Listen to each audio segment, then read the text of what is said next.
Here's what the fight is about. A design from the hotel's Vancouver-based owner, Larco Investments, has been called grotesque and compared to a shipping container. I call it a radiator. This former resident of 24 Sussex is one of many high-profile Canadians lobbying to stop it.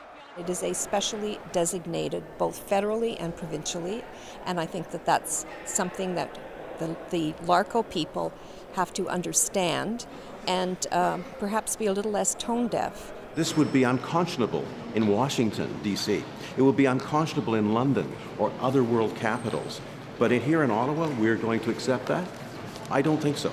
The company has listened. This is its fifth proposed design. It obstructs the views less than the others and has more limestone, but critics say that's not good enough. It does strike me as very kind of 1960s design, looks like a Cold War sort of bunker, and it doesn't strike me as something for a hotel, let alone on such a beautiful part of our capital city. I think it looks very new, too new.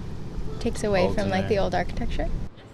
The design was approved last year. Today, a last-ditch attempt at City Council to change that.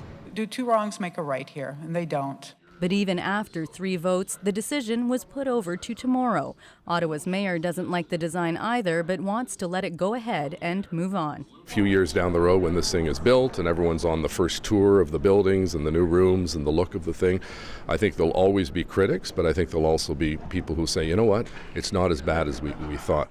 Despite the uproar, the owner says it's sticking with this last design, saying it's done everything City Hall asked it to do. So, barring any further roadblocks, it seems this National Historic Site will get its modern addition, reviled as it may be. Kate Porter, CBC News, Ottawa.